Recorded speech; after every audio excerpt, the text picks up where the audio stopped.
الحمد لله نحمده ونستعينه ونستغفره ونعوذ بالله من شرور أنفسنا ومن سيئات أعمالنا من يهده الله فلا مضل له ومن يضلل فلا هادي له وأشهد أن لا إله إلا الله وحده لا شريك له وأشهد أن محمدًا عبده ورسوله أما بعد فإن خير الحديث كتاب الله وخير الحدي حدي محمد صلى الله عليه وسلم وشر الأمور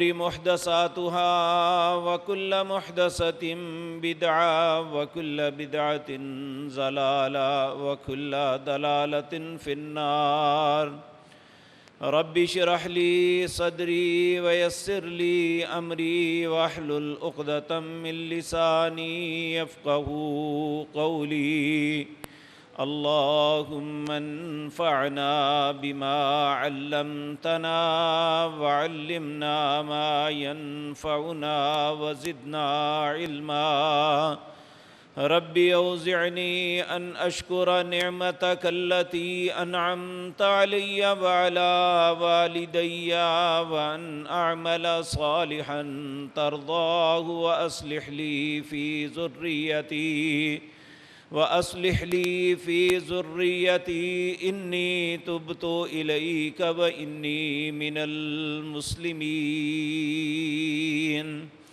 أعوذ بالله السميع العليم من الشيطان الرجيم من حمزه ونفخه ونفثه بسم الله الرحمن الرحيم ظهر الفساد في البر والبحر بما كسبت أيدي الناس ليذيقهم بعض الذي عملوا لعلهم يرجعون قل سيروا في الأرض فانظروا كيف كان عاقبة الذين من قبل كان أكثرهم مشركين فأقم وجهك للدين القيم من قبل أن يأتي يوم لا مرد له من الله يومئذ يصدعون من كفر فعليه كفره ومن عمل صالحا فلأنفسهم يمحدون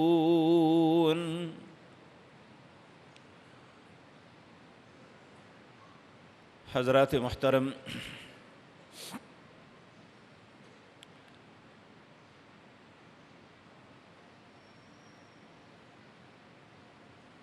انسانی زندگی میں کبھی بھی ایک جیسے معاملات نہیں ہوتے، لیکن جو اچھے لوگ ہوتے ہیں ان کی زندگی میں کچھ نہ کچھ ٹھہراؤ ضرور ہوتا ہے۔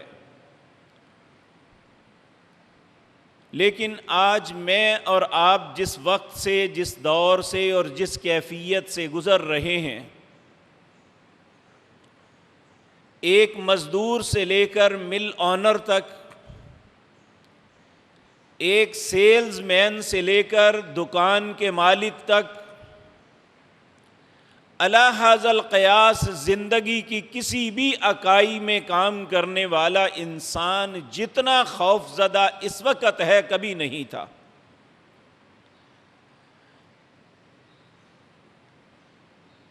بہت زیادہ سوچ و بچار، ہاتھ پاؤں مارنے کے باوجود ہمیں نکلنے کا کوئی رستہ نہیں مل رہا۔ جن کے متعلق دعائیں مانگتے تھے، جن کے متعلق ہمیں سوچ تھی کہ یہ ہمارے ہیں، انہوں نے بھی ہماری مدد سے انکار کر دیا کہ وہی کہتے ہیں کہ ان ظالموں کے ظلم کو سہو۔ ایسے حالات میں بحیثیت مسلمان کیا ہمارے لیے مصیبتوں سے نکلنے کا کوئی رستہ بھی ہے یا نہیں ہے؟ تو میرے عزیز بھائیو، یہ بات یاد رکھیں کہ اللہ رب العزت کا ایک واضح اعلان ہے، لا تقنطوا من رحمت اللہ، میری رحمت سے کبھی مایوس نہ ہونا۔ لیکن یہ بات یاد رکھیں کہ اس کی رحمت کے حصول کے لیے کچھ رویوں کو ہمیں بدلنا ہوگا، کچھ اعمال اور عادات کو چھوڑنا ہوگا، اور کچھ ایسے کام ہیں جو نہیں کر رہے ہمیں کرنے ہوں گے۔ اللہ رب العزت قرآن عزیز کے اندر فرماتے ہیں وَرَحْمَتِي وَسِعَتْ كُلَّ شَيْءٍ، میری رحمت ہر چیز پہ وسیع ہے، لیکن فَسَأَكْتُبُهَا لِلَّذِينَ يَتَّقُونَ، میں اپنی رحمت خاص سے انہیں نوازتا ہوں جن کے دل میں میرا خوف بیٹھ جائے۔ آج اگر ہم اپنے رویوں کو دیکھتے ہیں تو یقین جانیے لوگوں کا ڈر ہے، حکومتوں کا ڈر ہے، اور چیزوں کا ڈر ہے، نہیں خوف تو ہمیں اپنے رب کا نہیں ہے۔ جبکہ اللہ رب العزت نے اس کو اتنی بڑی نعمت قرار دیا۔ ایک مقام پہ اللہ رب العزت فرماتے ہیں وَلَوْ أَنَّ أَهْلَ الْقُرَىٰ آمَنُوا وَاتَّقَوْا، ان بستیوں والوں کو کیا ہے اگر یہ صحیح ایماندار بن جائیں اور اپنے دل میں میرا ڈر پیدا کر لیں، لَفَتَحْنَا عَلَيْهِمْ بَرَكَاتٍ مِّنَ السَّمَاءِ، میں آسمان سے برکتوں کے دروازے کھول دوں گا اور زمین سے بھی برکتیں نکال دوں گا۔ لیکن انسان کرتا کیا ہے؟ وَلَكِنْ كَذَّبُوا، اللہ کی باتوں کو جھٹلاتا ہے، تسلیم نہیں کرتا، اپنے رویوں کو نہیں بدلتا۔ وَلَكِنْ كَذَّبُوا، جب رویہ یہی رہے کہ اللہ کے حکموں کو جھٹلاتے رہیں، اپنے رویوں کو تبدیل نہ کریں، نیکی کے رستے پہ نہ آئیں، برائیوں کو ترک نہ کریں، ظلم و تعدی سے باز نہ آئیں، تو پھر اللہ فرماتے ہیں وَلَكِنْ كَذَّبُوا فَأَخَذْنَاهُمْ بِذُنُوبِهِمْ، جب یہ مجھے جھٹلائیں گے تو میں ان کے گناہوں کے سبب انہیں پکڑ لوں گا۔ آج ہم کہتے ہیں فلاں نے ایسے کر دیا، فلاں نے ایسے، میرے بھائیوں فلاں نے جو کیا ہے وہ ہمارے اعمال کا نتیجہ ہے۔ میں نے جو آپ کے سامنے آیت پڑھی ہے یہ آیت نمبر 41 ہے، سورۃ روم ہے۔ اللہ رب العزت فرماتے ہیں ظہر الفساد فی البر والبحر، یہ خشکی اور تری میں جتنے فساد آتے ہیں، جو بھی تغیر و تبدل آتے ہیں، انسانوں کے لیے مشکلات بنتی ہیں، معاملات برباد ہوتے ہیں، کاروباری تنگیاں آتی ہیں، تو سبب کیا؟ بما کسبت ایدی الناس، تمہارے اپنے ہاتھوں کا کیا دھرا ہے۔ لیذیقہم بعض الذی عملوا، میں تمہارے سارے اعمال کا نہیں، تمہارے کچھ باتوں کا تمہیں مزہ چکھاتا ہوں۔ اگر ہم جو کچھ کر رہے ہیں، ہماری ہر حرکت کا مواخذہ اللہ آج ہی کرنا شروع کر دے تو شاید ہمارے مقدر میں ایک گھونٹ پانی بھی نہ رہے۔ اس لیے ضروری ہے، کیوں بند کر رہے ہیں؟ ضروری ہے یہ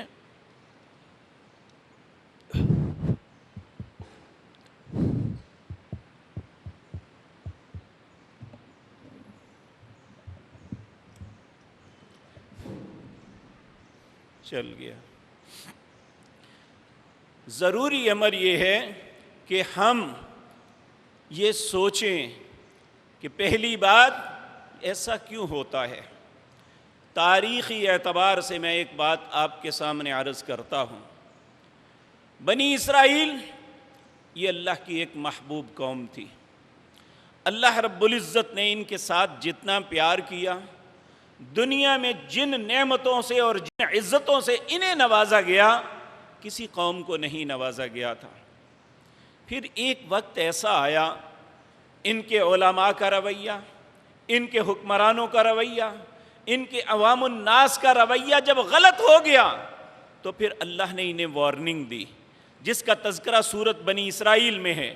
اللہ فرماتے ہیں وَقَضَيْنَا إِلَىٰ بَنِي إِسْرَائِيلَ فِي الْكِتَابِ، ہم نے ایک فیصلہ کر دیا ہے بنی اسرائیل کے متعلق کتاب میں، لَتُفْسِدُنَّ فِي الْأَرْضِ مَرَّتَيْنِ، اگر تم زمین میں فساد پھیلانے سے باز نہ آئے، وَلَتَعْلُنَّ عُلُوًّا كَبِيرًا، تم پہ ایسے لوگوں کو مسلط کر دوں گا جن کے دل میں کوئی رحم نہیں ہوگا۔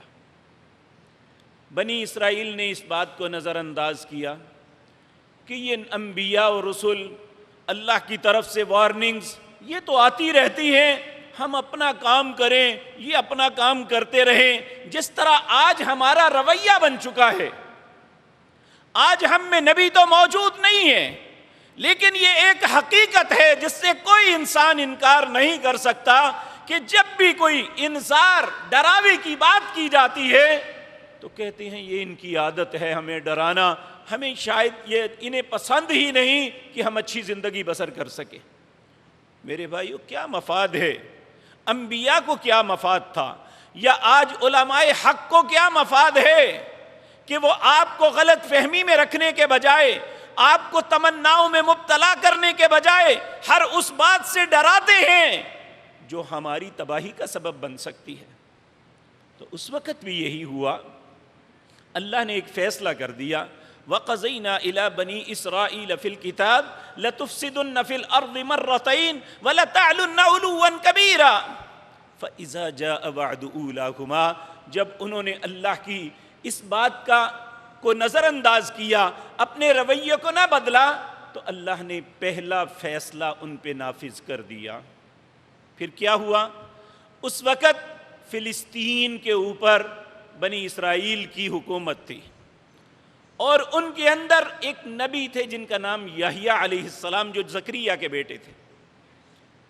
انہوں نے جب قوم کے لوگوں کو ایک بدکاری سے روکا تھا، اس وقت اس بادشاہ بھی اس مرض میں مبتلا تھا، وہ یہ تھا کہ اپنے بھائی کی بیٹی کے ساتھ شادیاں کرتے تھے۔ جب نبی نے روکا تو انہوں نے بجائے اپنی حرکت سے توبہ کرنے کے نبی کو قتل کر دیا، اور اس کا نتیجہ کیا نکلا؟ اللہ نے عراق کا ایک حاکم تھا بخت نصر، اللہ نے اسے ان پہ مسلط کر دیا۔ اس نے ایک دن کے اندر 70,000 یہودیوں کو قتل کیا تھا بیت المقدس کے ارد گرد، اور اس قتل عام میں وہ کوئی اچھا انسان نہیں تھا، نہ وہ اللہ کا محبوب تھا جسے اللہ نے ان پہ مسلط کیا تھا۔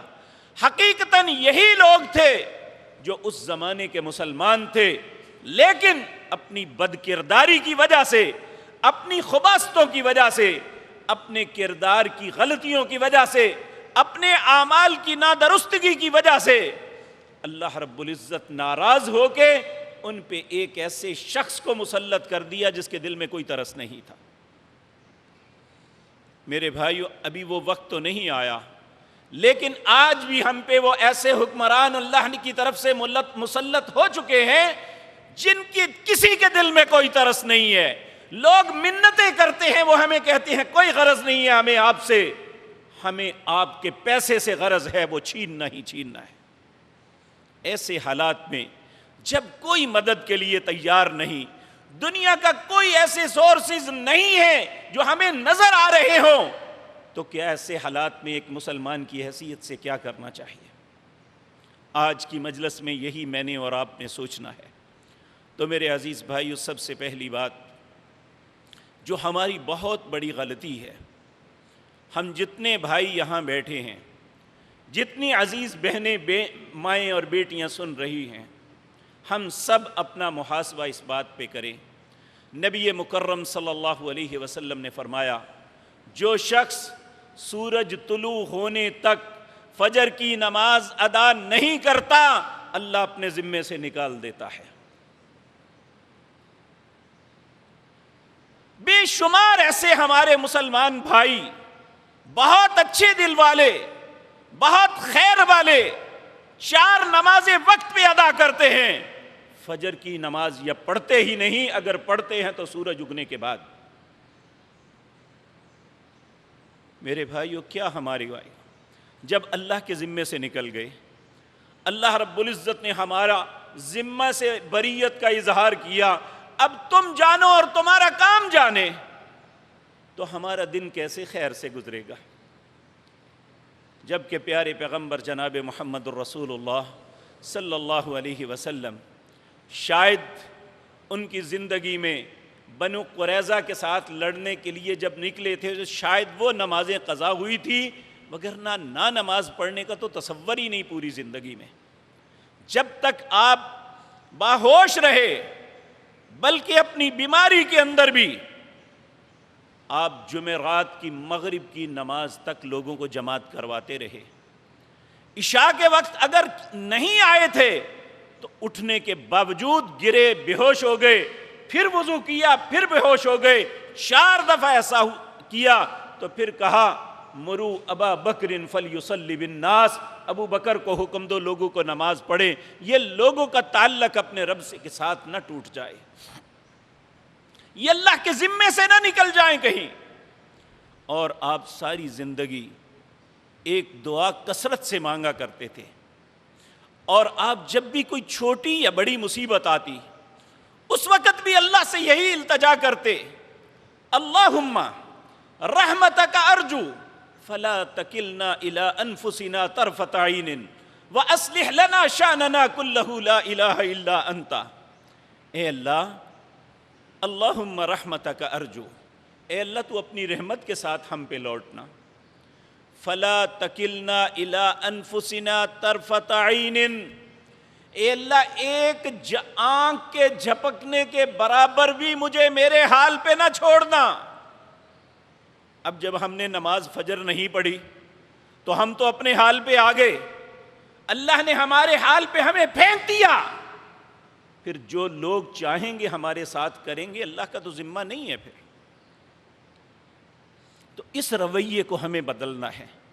ہم اپنے کاموں سے فارغ ہو کے رات کو 2 بجے بھی آتے ہیں، رات کو 3 بجے بھی آتے ہیں، لیکن شیطان نے عجیب مخمصہ ڈالا ہوا ہے کہ فجر کی نماز میں آتے ہوئے ہمیں رستے میں کتے نظر آ جاتے ہیں، ہمیں لوٹنے والے نظر آ جاتے ہیں۔ کیا دنیا کے کاموں میں دوستوں کی مجلسوں سے اٹھ کے جب آدھی آدھی رات گھر آتے ہیں اس وقت تو رستے میں کوئی خوف نہیں ہوتا؟ سوچنے والی بات ہے۔ بھائی جان کیوں بند ہو رہا ہے بار بار؟ خوف اس وقت مسلط نہیں ہوتا۔ العیاذ باللہ، ہمیں اس رویے پہ سوچنا چاہیے کہ جب ہم فجر کی نماز وقت پہ ادا کر لیں گے، ہمارا رب ہمارا معاملہ اپنے ذمے میں لے لیں گے، تو پھر یقین جانیے فرعون بھی دوبارہ دنیا میں آ جائے تو ہمارا کچھ نہیں بگاڑ سکے گا۔ آپ دیکھیں سیدنا موسیٰ علیہ السلام اللہ پہ توکل کرنے والے، اللہ کے احکامات کی تعمیل کرنے والے، اور اسی ایک بچے کی وجہ سے لاکھوں بچوں کو قتل کر دیا تھا۔ اللہ نے پھر کہا یہ بچہ تھا جس کے لیے سب کچھ کیا، جاؤ اس بچے کو اس کی گود میں دے دو، یہ مار کے دکھائے میں بچا کے دکھاتا ہوں۔ کیا یہ ایسا آسمان نے یہ منظر نہیں دیکھا تھا؟ وہی بچہ اس کے گھر میں پلا، اس کے گھر میں جوان ہوا، پھر جو اس کے اندیشے تھے اس کے مطابق اس کی حکومت کے خاتمے اور اس کی بربادی کا سبب بنا۔ اب پوری قوم اذیت میں مبتلا ہے اپنی بدعملیوں کی وجہ سے۔ وہ ایک شخصیت اللہ کا فرما بردار ہے، اس کا کچھ نہیں بگاڑا۔ اور یاد رکھیں، آج میں اور آپ بھی اگر اپنے مالک کے فرما بردار بن جائیں، اس کے حکموں کی اطاعت کرنی شروع کر دیں، اس کی نافرمانی سے اپنے آپ کو بچا لیں، تو میں پورے وثوق کے ساتھ یہ بات کہتا ہوں کہ یہ تو کچھ بھی نہیں ہے. یہاں فرعون بھی واپس پلٹ آئے تو انشاءاللہ کچھ نہیں بگاڑ سکتا، کیونکہ اللہ کا قانون اور اصول ہے وَإِن يَمْسَسْكَ اللَّهُ بِضُرٍّ فَلَا كَاشِفَ لَهُ إِلَّا هُوَ وَإِن يُرِدْكَ بِخَيْرٍ فَلَا رَادَّ لِفَضْلِهِ. جب اللہ تمہیں کسی مصیبت میں ڈال دے تو دنیا میں کوئی نہیں جو تمہیں کسی مصیبت سے نکال سکے. وَإِن يُرِدْكَ بِخَيْرٍ، اگر اللہ کا ارادہ تمہاری بھلائی کا ہو جائے، فَلَا رَادَّ لِفَضْلِهِ، ساری دنیا کے فرعون بھی مل جائیں، وہ اللہ کی خیر اور بھلائی کو تم سے نہیں روک سکتے. آج اگر ہم چاہتے ہیں اس مخمصے سے نکل آئیں، اس مصیبت سے نجات مل جائے، جس کنفیون کا شکار ہیں اس کنفیون سے نکل آئیں، یہ جو مصیبتیں ہم پہ نازل کی جا رہی ہیں ان مصیبتوں سے بچ جائیں، تو اپنی رب کی ناراضگی کو دور کر کے اس سے دوستی کر لیں. اور اس کا بہترین طریقہ یہ ہے اس کے فرائض کے معاملے میں جو ہماری زندگی میں کوتاہیاں ہیں ان کوتاہیاں کو دور کر دیں. یقین مانیے یہ کوئی مشکل کام نہیں ہے. پچھلے دنوں رمضان گزرا، رمضان میں اکثر مسلمان مسجد میں آ کے نماز پڑھتے رہے. کیا بگڑا کسی کا؟ جب ہم سب لوگ اپنے گھروں سے نکلیں گے اس وقت کیفیت یہ تھی کہ روزہ رکھنا، مسجدوں میں آنا، اور یہ رونق جس طرح آج 11 بجے شروع ہوتی ہے اس وقت سحری کے وقت شروع ہو جاتی تھی. جب ہم سب لوگ نکلیں گے کہ ہم اپنے رب کے ذمے میں آنا چاہتے ہیں، ہم اپنے رب کی حصار میں آنا چاہتے ہیں، ہمارا رب ہماری حفاظت کرے، تو پھر اس کے لیے ضروری ہے کہ نبی کریم صلی اللہ علیہ وسلم نے فرمایا کہ جو شخص 2 نمازوں پہ دوام کرتا ہے، دونوں اندھیرے کے اندر نمازیں ہیں، تو اللہ ہر اندھیرے سے اسے نجات دے دے گا، ہر سیاہ رات کو اس سے ختم کر دے گا. تو میرے پیارے بھائیوں، انہی دونوں نمازوں کے معاملے میں وہ بھائی جو نمازیں پڑھتے ہیں، جو نہیں پڑھتے ان کی تو بات نہیں ہے، جو پڑھتے ہیں وہ ان معاملے میں کوتاہی کا شکار ہیں آج. تو میری التجا ہے اپنی ذات سے بھی، آپ سے بھی، کہ اگر ہم چاہتے ہیں کہ ہم اللہ کی حفاظت میں آ جائیں تو اس کے لیے ضروری ہے کہ فجر کی نماز کا اہتمام کریں، جس طرح ممکن ہے اسے باجماعت ادا کریں. یقین مانیے جس طرح میرا رب اچانک، آپ دیکھیں دوپہر پوری تمازت کے ساتھ سورج اپنی گرمی برسا رہا ہوتا ہے، اچانک اللہ کہیں سے ہوا لاتا ہے، اور ہوا جو ہے بادل اٹھا کے لاتی ہے، ایک دم پورے ماحول کے اندر نہ صرف موسم بدل جاتا ہے، موسم میں خوبصورتی آ جاتی ہے، بلکہ سورج کی روشنی سب کچھ ختم ہو کے ایک اندھیرا چھا جاتا ہے. اگر میرا رب چند سیکنڈ میں ایسے حالات کو، موسمی حالات کو بدل سکتا ہے تو وہ کیا ہمارے برے حالات کو اچھے حالات میں نہیں کر سکتا؟ آج ضرورت اس امر کی ہے کہ مسلمان اپنے رب پہ بھروسہ کریں، اللہ رب العزت سے یہ دعا کریں، اللہم رحمتک ارجو، اے میرے اللہ تو اپنی رحمت کے ساتھ ہم پہ لوٹ، فلا تکلنا الی انفسنا طرفۃ عین، ایک آنکھ کے جھپکنے کے برابر بھی ہمیں ہمارے حالات پہ نہ چھوڑنا، وَأَصْلِحْ لَنَا شَانَنَا كُلَّهُ، اے اللہ ہمارے سارے معاملات کی تو اصلاح فرما دے، لا الہ الا انتا، کیونکہ تیری ذات کے علاوہ ہمارا کوئی الہ نہیں ہے. جب وہی ہمارا الہ ہے، ہمارے حالات سے وہ باخبر ہے، ہمیں اور بھلائی اور نیکی، خیر اور شر، یہ سب کچھ اس کے ہاتھ میں ہے. اور پھر دیکھیں، یولج اللیل فی النہار ویولج النہار فی اللیل، اللہ رب العزت ہے، ویخرج الحی من المیت ومخرج المیت من الحی، جو زندہ سے مردہ کو نکالتا ہے، جو مردہ سے زندہ کو نکالتا ہے، جو دن کو رات میں ڈالتا ہے اور رات کو دن میں پیوست کرتا ہے. آپ آج دیکھیں یہ اللہ ہی کی تقدیر ہے کہ آج فجر کی نماز 4 بجے ہو رہی ہے، مغرب کی نماز 7:15 بجے ہو رہی ہے، اب سے چند مہینوں کے بعد یہی نماز 6 بجے ہوگی، دن سکڑ جائے گا، رات پھیل جائے گی۔ اب دن بڑا ہے، رات چھوٹی ہے، یہ دن اور رات کے تغیر و تبدل یہ اللہ کی ذات کے علاوہ کون ہے جو کر رہا ہے؟ جب وہ سارے تصرفات کا مالک وہ ہے تو پھر یقین جانیے کسی انسان کے دل کو بدلنا یا اس کو ہٹا کے دوسرے انسان کو لے آنا جو لوگوں کے لیے رحم اپنے دل میں رکھتا ہو، اللہ کے لیے کوئی مشکل نہیں ہے۔ کیا آپ نے نہیں دیکھا کہ رات کو ایک شخص بادشاہت اور تخت پہ سویا اور دن کو وہ اپنے قید کے اندر تھا، اور جس کے متعلق تصور بھی نہیں وہ حکمران بن بیٹھا؟ یہ اللہ رب العزت کی مرضی ہے۔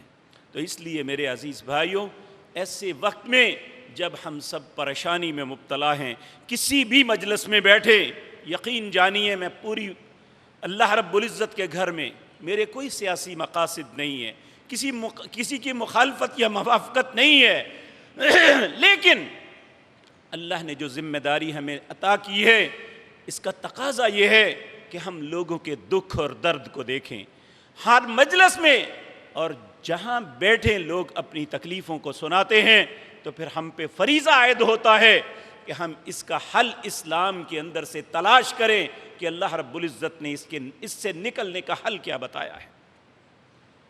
نہ الیکشن کبھی لڑا ہے، نہ آئندہ کبھی ارادہ ہے، نہ کبھی انشاءاللہ آپ کو کہوں گا کہ فلاں کو چھوڑ کے فلاں کے پیچھے چلے، لیکن جو بھی ظلم کرے گا اس ظلم کے خلاف آواز ضرور اٹھائیں گے انشاءاللہ۔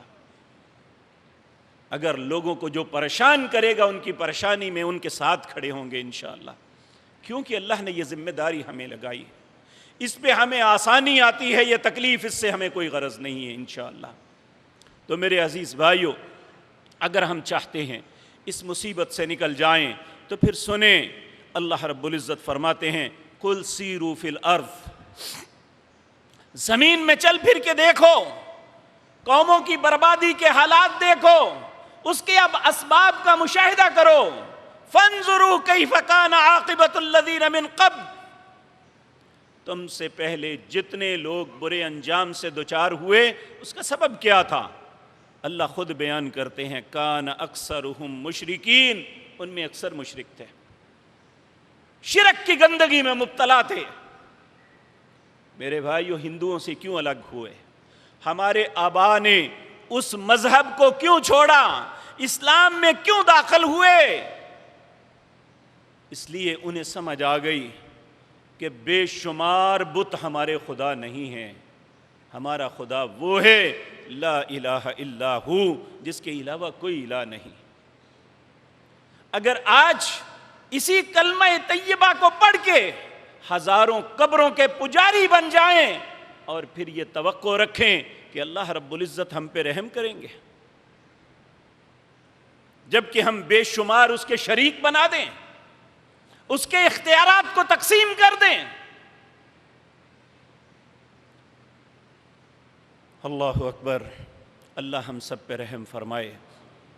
میرے عزیز بھائیو، یہ بات یاد رکھیں، یہ شرک جو ہوتا ہے انسان گناہ سمجھ کے نہیں کرتا، یہ ہمیشہ محبت اور عقیدت کی وجہ سے ہوتا ہے۔ جب دنیا میں پہلا شرک ہوا تھا، جن نیک لوگوں میں لوگوں نے سب کچھ یہ تقسیم کیا تھا، وہ انتہائی نیک اور پارسا لوگ تھے۔ ان کے نام آتے ہیں قرآن عدید کے اندر، ود، سوا، یغوث، یعوق اور نصر۔ بعض کہتے ہیں یہ ادریس علیہ السلام کے بیٹے تھے، لیکن قرآن کہتا ہے یہ قوم نوح کے لوگ تھے۔ جب یہ فوت ہو گئے، لوگوں پہ جب بھی کوئی معاملہ آتا تو لوگ انہیں یاد کرتے کہ یہ اچھے لوگ تھے، ہمارے معاون و مددگار تھے، یہ زندگی میں ہمارے ساتھ چلتے تھے۔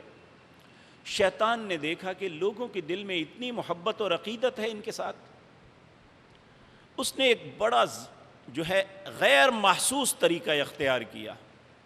انسانی روپ میں ان کے پاس آیا، کہنے لگا پریشان لگتے ہو۔ وہ کہنے لگے تو کون ہے؟ کہنے لگا میں جو بھی ہوں شاید تمہیں کوئی اچھا مشورہ دے دوں۔ انہوں نے کہا بات معقول کر رہا ہے۔ کہنے لگے ہمارے اندر یہ لوگ تھے، اب نہیں ہیں، ہم انہیں یاد کر رہے ہیں، یہ بہت اچھے لوگ تھے۔ کہنے لگا میں تمہیں ایک طریقہ بتاتا ہوں، تمہارے دل کو تسلی ہو جائے گی۔ کہنے لگے کیا؟ کہا جا عبادت کرتے ہو وہاں ان کی تصویریں لگا دو، اس سے کیا ہوگا؟ کہنے لگے ہونا کیا ہے، بس دیکھو گے تو تسلی ہو جایا کرے گی۔ انہوں نے ایسا ہی کر دیا۔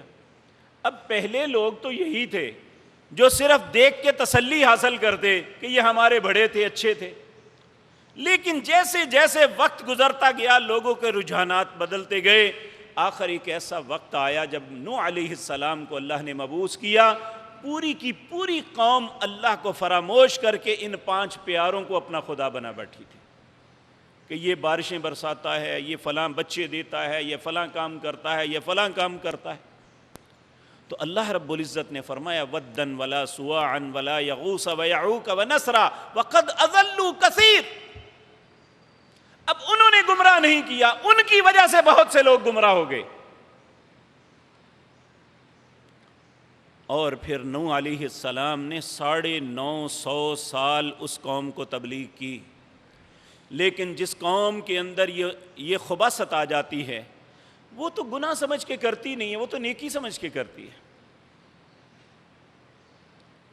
وہ لوگ نہ سمجھے تو نوح علیہ السلام نے بالآخر اپنے رب سے دعا کی، رب لا تذر علی الارض من الکافرین دیارا، اللہ اس کائنات میں ایک بھی ایسا گھر نہ چھوڑنا جو تیرے علاوہ کسی اور کی پوجا کرتا ہو، تیرے علاوہ کسی اور سے مدد مانگتا ہو۔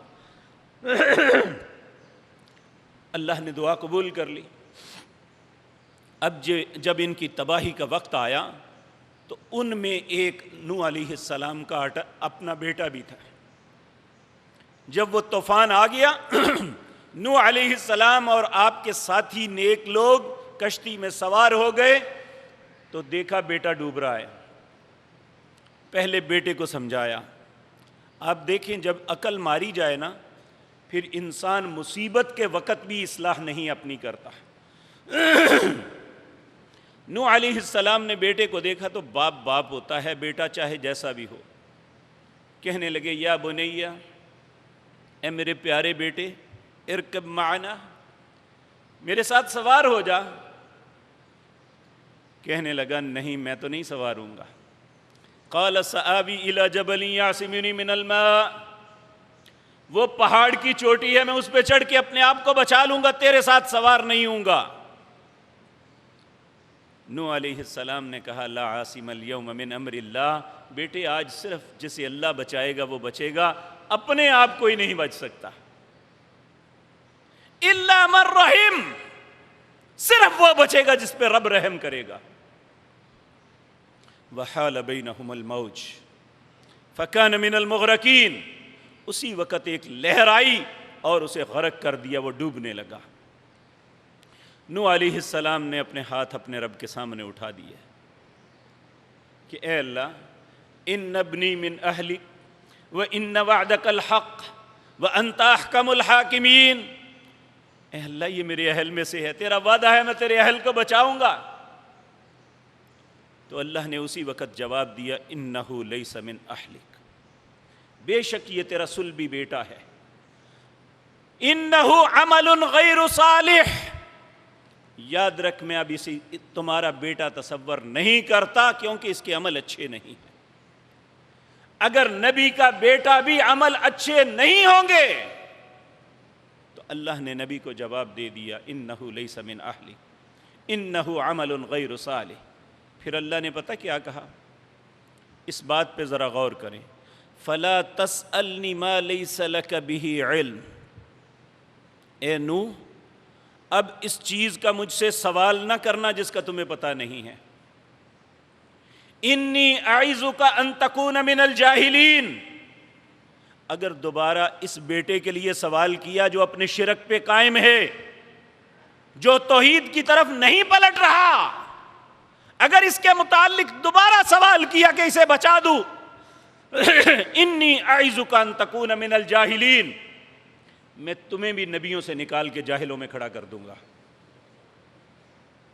اس لیے میرے عزیز بھائیوں، امت مسلمہ کے اندر ایک بہت بڑی غلطی یہ بھی ہے، ہمیں غلط فہمی میں یہ ڈالا گیا کہ مسلمان مشرک نہیں ہو سکتا۔ اللہ رب العزت قرآن میں کہتے ہیں وَمَا يُؤْمِنُ أَكْثَرُهُمْ بِاللَّهِ إِلَّا وَهُمْ مُشْرِكُونَ، بہت سے ایمان کا دعویٰ کرنے والے ایماندار نہیں ہوتے، وہ شرک کی گندگی میں مبتلا ہوتے ہیں۔ ہمیں اپنا محاسبہ کرنا چاہیے، کہیں ہم سے کوئی ایسی غلطی تو نہیں ہو رہی۔ پیارے نبی جناب محمد الرسول اللہ نے فرمایا ایھا الناس، اے لوگو، اسمعوا قولی، میری بات کو سنو، اتقوا ھذا الشرک، اس شرک سے بچ کے رہنا، فإنہ اخفی من دبیب النمل، یہ تمہارے اندر اس طرح داخل ہوتا ہے جس طرح چیونٹی چڑھ جاتی ہے، اور چیونٹی کے چڑھنے کا احساس نہیں ہوتا، اس طرح اس شرک کے داخل ہونے کا احساس نہیں ہوتا۔ جب یہ انسانی زندگی کو، اس کے اعمال کو تباہ و برباد کر دیتا ہے، جب احساس ہوتا ہے اس وقت پلوں سے پانی گزر چکا ہوتا ہے، العیاذ باللہ۔ صحابی نے گھبرا کے پوچھا اے اللہ کے پیارے حبیب، پھر اس سے بچا کیسے جائے جب یہ چیونٹی کی طرح داخل ہو جاتا ہے؟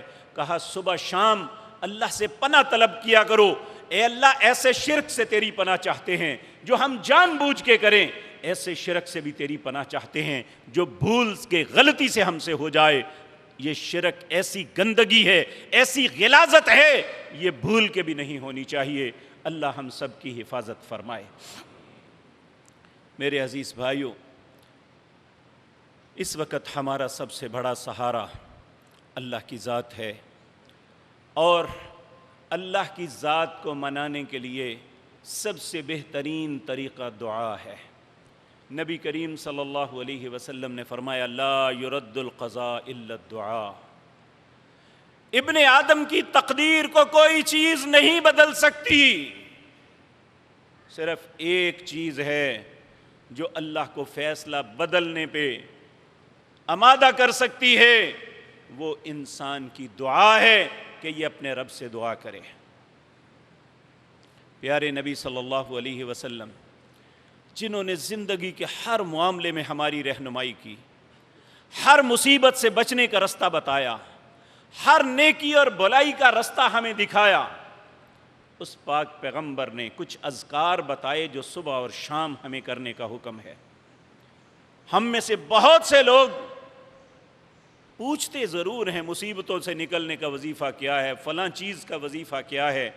میرے بھائیو، امام ابن قیم رحمہ اللہ کہتے ہیں کہ انسان کے لیے ایک مضبوط قلعہ یہ ہے کہ وہ رسول اللہ کے بتائے ہوئے اذکار جو صبح اور شام کے لیے آپ نے متعین فرمائے وہ کر لے، تو انسان کو ہر مصیبت، ہر تکلیف کے لیے ایک مضبوط قلعہ میسر آ جاتا ہے کہ وہ قلعہ اسے ہر چیز سے بچا لیتا ہے۔ ان میں چند دعائیں میں آپ کے سامنے عرض کرتا ہوں تاکہ اللہ ہمیں وہ پڑھنے، اسے کرنے کی توفیق عطا فرمائے۔ ایک بہت مختصر سی دعا نبی مکرم صلی اللہ علیہ وسلم نے فرمایا جو 3 مرتبہ صبح پڑھ لیتا ہے، بسم اللہ الذی لا یضر مع اسمہ شیء فی الارض ولا فی السماء وہو السمیع العلیم۔ اللہ کے نام سے شروع کرتا ہوں، لا یضر، کوئی چیز تکلیف نہیں دے سکتی، کوئی چیز ایذا نہیں پہنچا سکتی، مع اسمہ شیء، جب اس کا نام آ جائے کوئی بھی چیز نقصان نہیں دے سکتی، فی الارض ولا فی السماء، چاہے وہ زمین پہ چیز ہے یا آسمانوں پہ ہے، کوئی چیز نقصان نہیں دے سکتی۔ وہو السمیع العلیم، وہ سننے والا اور جاننے والا ہے۔ نبی کریم صلی اللہ علیہ وسلم نے فرمایا جو شخص صبح فجر کے بعد انہیں پڑھ لیتا ہے، جو مغرب کے وقت انہیں پڑھ لیتا ہے، صبح سے لے کر شام تک اللہ ہر چیز سے اس کی حفاظت فرما دیتے ہیں۔ آج ہم پریشان ہیں ڈاکوؤں سے، چوروں سے اور اہلکاروں سے، اپنے کام کے سلسلے میں، اپنے مال کے سلسلے میں، اپنے معاملات میں۔ ہم اللہ کی رسول صلی اللہ علیہ وسلم کی بات کو آزما کے تو دیکھیں، اللہ ہر شر سے محفوظ فرما دیں گے۔ میرے بھائیو، انہی دعاؤں میں ایک دعا، حقیقت بات یہ ہے اگر اس کے کلمات کو غور کیا جائے تو ایسے ہے جیسے ہماری ہر چیز کی حفاظت ہی اللہ نے ہمارے ہاتھ میں دے دی ہے۔ آپ اللہ سے یہ دعا کرتے، اللہم انی اسألک العفو والعافیۃ فی الدنیا والآخرہ، اے اللہ میں تجھ سے معافی اور عافیت کا سوال کرتا ہوں، دنیا اور آخرت میں معافی اور عافیت کا سوال کرتا ہوں۔ اللہم انی اسألک العفو والعافیۃ فی دینی، آج دین کے اندر ہم بگاڑ کا شکار ہیں، مسلمان ایک دوسرے کے خلاف ہیں، ہمارے اعمال ایک دوسرے سے نہیں ملتے، جبکہ ایک رسول کی امت ہے، جبکہ ایک قرآن کے ماننے والے ہیں، جبکہ ایک رب کو یہ مانتے ہیں، آخر کوئی تو ہے جو غلط کر رہا ہے۔ تو ہم اپنے دین کے معاملے میں فتنے کا شکار ہیں۔ اللہ سے دعا مانگیں، اللہم انی اسألک العفو والعافیۃ فی دینی، اے اللہ مجھے اپنے دین کے معاملے میں معافی اور عافیت عطا فرما، وَدُنْيَايَ، اور دنیا کے جتنے معاملے ہیں ان میں عافیت اور معافی عطا فرما، وَأَهْلِي، میرے اہل و عیال کے معاملے میں، وَمَالِي، میرے مال کے معاملے میں۔ یہی وہ چیزیں ہیں جن پہ ہم آج پریشان ہیں، اولادوں کے معاملے میں پریشان ہیں، مال کے معاملے میں، اپنے معاش کے معاملے میں پریشان ہیں۔ اللہ سب کی حفاظت فرمائے، اس کے لیے ضروری ہے کہ ہم اللہ سے حفاظت طلب کر لیں۔ اللہم انی اسألک العفو والعافیۃ فی الدنیا والآخرہ، اللہم انی اسألک العفو والعافیۃ فی دینی ودنیای واہلی ومالی، اللہم استر عوراتی وآمن رواتی، اے اللہ ہماری پردہ پوشی فرمانا، ننگا نہ کر دینا، ہمارے عیبوں کا لوگوں کو پتہ چل جائے، ہمارے اثاثوں کا پتہ چل جائے، ہمارے معاملات کا پتہ چل جائے، ہم ننگے ہو جائیں لوگوں کے سامنے۔ اللہم استر عوراتی، اے اللہ ہمارا پردہ پوشی فرمانا، وآمن رواتی، مصیبت اور گھبراہٹ کے وقت ہماری مدد فرمانا۔ اللہم احفظنی من بین یدی، اے اللہ تو آگے سے حفاظت فرما، ومن خلفی، اے اللہ پیچھے سے حفاظت فرما، وعن یمینی، دائیں سے حفاظت فرما، وعن شمالی، بائیں سے حفاظت فرما، ومن فوقی، اوپر سے حفاظت فرما، وَأَعُوذُ بِعَظْمَتِكَ أَنْ أُغْتَالَ مِنْ تَحْتِي، اے اللہ میں تیری عزت کی پناہ میں آتا ہوں کہ نیچے سے مجھے کوئی ہلاک نہ کر دے۔ جب انسان یہ کلمات غور کریں میرے بھائیو، ایک ایک لفظ پہ، اللہم انی اسألک العفو والعافیۃ فی الدنیا والآخرہ، اللہم انی اسألک العفو والعافیۃ فی دینی ودنیای واہلی ومالی، اللہم استر عوراتی وآمن رواتی، اللہم احفظنی من بین یدی ومن خلفی وعن یمینی وعن شمالی ومن فوقی واعوذ بعظمتک ان اغتال من تحتی۔ جب یہ ساری چیزوں کا سوال ہم اپنے رب سے کر لیں، نبی مکرم صلی اللہ علیہ وسلم نے فرمایا اللہ اس کی حفاظت اور اس کی عافیت کا ذمہ اپنے اوپر لے لیتے ہیں۔ جب اللہ کسی کی حفاظت کا ذمہ لے لے، اللہ رب العزت اس کی حفاظت کے لیے اعلان فرما دیں، کائنات میں کون ہے جو اسے نقصان دے، جو اس کا مال چھین سکے، جو اس کی اولاد، جو اس کے اہل، جو اس کے دین میں کوئی بات ایسی کر سکے، ہم یہ سب کچھ اللہ سے کریں۔ آج ہماری مصیبتوں سے نکلنے کا ایک ہی رستہ ہے، ہماری پریشانیوں کے خاتمے کا ایک ہی رستہ ہے، وہ ہے ہم اپنے رب سے التجا کریں، وہ ہمارا رب ہمارے حالات کو درست کر دے گا۔ کوئی ایسی تکلیف، کوئی ایسا شر باقی نہیں رہے گا۔ لیکن میرے پیارے بھائیوں، شک میں مبتلا رہنے والے کی دعا کو اللہ قبول نہیں کرتے۔ یہ سب کچھ لینے کے لیے ضروری ہے کہ ہم اپنے رب پہ توکل کریں، اس پہ بھروسہ کریں کہ واقعتاً جو میں کہہ رہا ہوں، جسے کہہ رہا ہوں، وہ کر سکتا ہے۔ کیونکہ قرآن میں اللہ فرماتے ہیں وَمَن يَتَوَكَّلْ عَلَى اللَّهِ، جو شخص بھی اپنے رب پہ بھروسہ کرے گا فَهُوَ حَسْبُهُ، اللہ اس کے لیے کافی ہو جائے گا۔ اسی طرح میرے عزیز بھائیوں، آج ٹینشن مختلف معاملات کی ہماری زندگی کے ساتھ چمٹ کے رہ گئی ہے۔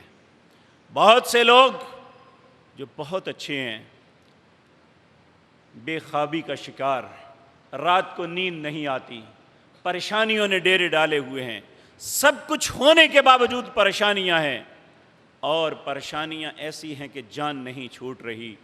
نبی کریم صلی اللہ علیہ وسلم نے فرمایا، جو شخص 7 مرتبہ صبح 7 مرتبہ رات کو یہ کلمات، سورۃ توبہ کی آخری آیات، حسبی اللہ لا الہ الا ہو علیہ توکلت وہو رب العرش العظیم، کافی ہے میرے لیے اللہ، حسبی اللہ، کافی ہے میرے لیے اللہ ہی، علیہ توکلت، میرا بھروسہ صرف اسی کی ذات پہ ہے، لا الہ الا ہو، اس کے علاوہ میرا کوئی الہ نہیں، حسبی اللہ لا الہ الا ہو علیہ توکلت، میرا بھروسہ اسی پہ ہے، وہو رب العرش العظیم، وہ عرش عظیم کا رب ہے۔ نبی کریم صلی اللہ علیہ وسلم نے فرمایا، دنیا اور آخرت، دنیا، قبر، حشر، جنت، جہنم، جو بھی دنیا اور آخرت میں پریشانیاں آنے والی ہیں یا آ چکی ہیں، اللہ سب پریشانیوں سے اس کی حفاظت فرما دیں گے، جو ان کلمات کو ایمان اور عقیدے کے ساتھ واقعتاً اپنے رب پہ توکل کر کے پڑھے گا۔ لیکن اگر ہم صرف ایک وظیفے کے طور پہ پڑھیں گے، اس پہ ہمارا ایمان نہیں ہوگا اور اس پہ ہمارا عمل نہیں ہوگا، تو پھر یہ ایک وظیفہ ہی ہوگا، یہ کلمات ہی ہوں گے جو طوطے کی طرح رٹ کے ہم نے کہہ دیے۔ جس طرح طوطے کو جو مرضی سکھا دیں وہ کہتا رہتا ہے، اسے شعوری طور پہ کچھ بھی پتہ نہیں ہوتا میں کیا کہہ رہا ہوں، لیکن وہ کہہ رہا ہے۔ ہمیں اس طرح نہیں، بلکہ ان کلمات کو ایک دعا کی حیثیت سے اور سمجھ کے اس کے مطابق اپنا عقیدہ بنا کے اپنے رب سے ان التجاؤں کو کرنا چاہیے۔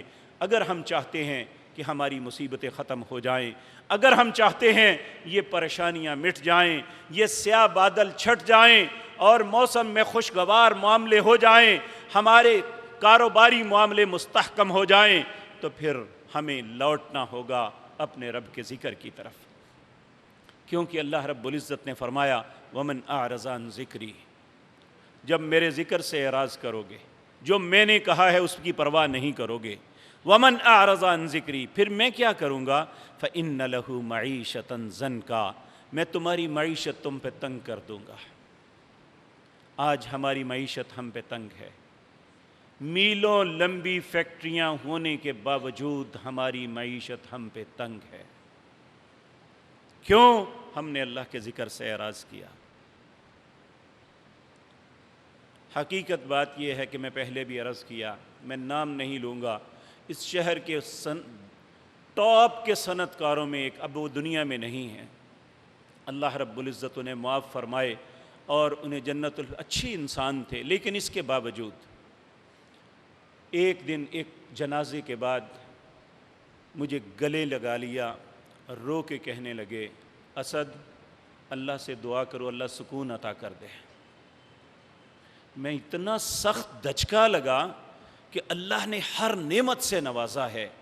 ان کی گاڑی دنیا مطلب گجرانوالے میں سب سے بہترین سواریوں میں ایک سواری ہے، ان کا گھر گجرانوالے کے گھروں میں سب سے بہترین گھروں میں ایک گھر ہے، ان کی فیکٹری لوگ اس کی مثالیں دیتے ہیں، تو یہ کہہ کیا رہے ہیں؟ میرے بھائیو، یہ اللہ سکون اس وقت چھینتا ہے جب ہم اللہ کے احکامات کی طرف توجہ نہیں دیتے، اس کے ذکر سے اعراض کرتے ہیں۔ اس نے سود کو کہا ہے جنگ ہے، ہم اپنے کاروباروں میں اسے ضرور شامل کرتے ہیں۔ میرے بھائیو، اسی چیز نے ہمارا سکون چھینا ہوا ہے۔ اب ہم چاہتے ہیں کہ ہمیں سکون مل جائے، ہماری دنیا اور آخرت میں ہمیں ایک خوشی مل جائے، تو اللہ رب العزت فرماتے ہیں، من عمل صالحا من ذکر او انثی فلنحیی وہو مؤمن فلنحیینہ حیاتا طیبہ، جو بھی مرد ہے یا عورت اگر ایماندار بن کے نیک عمل کرے گا، میں اسے بہترین خوبصورت گزرانے زندگی عطا کروں گا۔ تو اس کے لیے، اچھی زندگی کے لیے نیک اعمال ضروری ہیں۔ اللہ ہمیں اس طرف لوٹا دے۔ پرسوں ایک کلپ دیکھا، یہ کوئی حدیث تو نہیں، لیکن اس بندے نے بڑی درد کے ساتھ اور بڑی خوبصورت باتیں کہی۔ اس نے کہا، اے امت رسول، میری آپ سے منت ہے صلی اللہ علیہ وسلم، جب بھی تم اپنے سجدے میں جاؤ 3 دعائیں ضرور کیا کرو۔ پہلی دعا اس نے کہا، یہ اللہ سے دعا مانگو، اللہم ارزقنا حسن الخاتمہ، اے اللہ مجھے اچھے انجام کا رزق عطا فرما، یعنی مجھے موت آئے تو میرا انجام بہت اچھا ہو۔ دوسری دعا اس نے کہا، اللہم انی اسألک اللہ اکبر۔ دوسری دعا انہوں نے یہ فرمائی کہ اللہ سے یہ دعا کرو، یا مثبت القلوب ثبت قلوبنا علی دینک، اے دلوں کو جمانے والے، اے دلوں کو پھیرنے والے، میرے دل کو اپنے دین کی طرف پھیر لے۔ اور تیسرے کے لفظ میرے ذہن میں اس وقت محو ہو چکے، وہ بہت خوبصورت لفظ تھے۔ تو اللہ رب العزت ہمیں بھی ہمیں دین کے ساتھ تمسک عطا فرمائے۔ ہماری دنیا اور آخرت کی بقا اس دین کے ساتھ ہے۔ دین کسی مولوی کا نام نہیں ہے، دین اللہ کی کلام قرآن کا نام ہے، دین محمد الرسول اللہ کے فرمان کا نام ہے۔ یہاں بھی اللہ رب العزت نے ہمیں حکم دیا کہ اگر زمین اور سمندروں میں فساد سے بچنا چاہتے ہو تو فَأَقِمْ وَجْهَكَ لِلدِّينِ الْقَيِّمِ، اپنے چہرے کو جو قیم دین ہے، جو محمد الرسول اللہ لے کے آئے تھے، جو کسی پیر امام کا قول نہیں، محمد الرسول اللہ کا دین ہے، فَأَقِمْ وَجْهَكَ لِلدِّينِ الْقَيِّمِ مِنْ قَبْلِ أَنْ يَأْتِيَ يَوْمٌ لَا مَرَدَّ لَهُ، اس سے پہلے کہ ایسا وقت آ جائے کہ پھر لوٹنے کا کوئی رستہ نہ بچے، اس سے پہلے فَأَقِمْ وَجْهَكَ لِلدِّينِ الْقَيِّمِ، دین قیم کی طرف لوٹ آؤ۔ اللہ ہمیں یہ سمجھ نصیب فرما دے۔ تو پھر اللہ فرماتے ہیں، من کفر فعلیہ کفر، اگر انکار کرو گے تو اس کا وبال بھی تمہیں بھگتنا پڑے گا۔ ومن عمل صالحا فلانفسهم یمحدون، اگر نیک عمل کی توفیق مل جائے تو پھر تعریف کرنا اپنے رب کی کہ میرے رب نے مجھے اچھے رستے پہ لگا دیا۔ اللہ ہمیں سب کو اچھے رستے پہ لگا دے، جس رستے پہ چلتے ہوئے دنیا اور آخرت کی بلائیاں ہمارا مقدر بن جائیں۔ اقول قولی ھذا واستغفر اللہ۔